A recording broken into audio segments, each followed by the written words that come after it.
After my PhD, I was working as a senior R&D engineer. I think the editor working is very interesting, very challenging, and also very rewarding. It's great to have a new role as an editor working for a journal. I think the most rewarding part is I will be very excited when we get very good, high-quality papers. People trust you and they submit their high-quality paper, of course, with very good results to you, right? They would like to share their knowledge with you and also want you to publish them. This is also being the challenging part, I would like to say.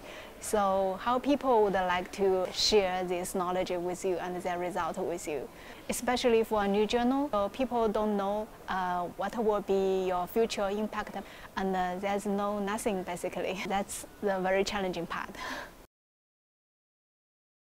Generally speaking, or even for our journal, right, Materials Today Nano, we would like the author to have some deep understanding beyond the data, not just a summary of the data.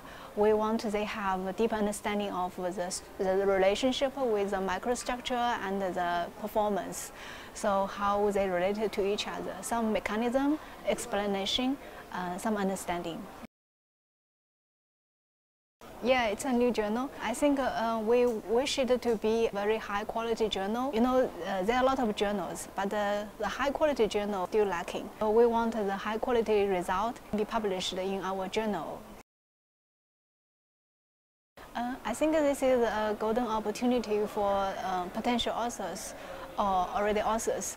They can know the editors first, and then they can communicate with each other about their new results, new ideas. It's also very important for the new journals, so they can get a chance to know the new journals, or what is Materials Today family. Especially now we have lots of new journals. People maybe get confused what's the difference between them and what's the difference between Materials Today and other journals in other published companies.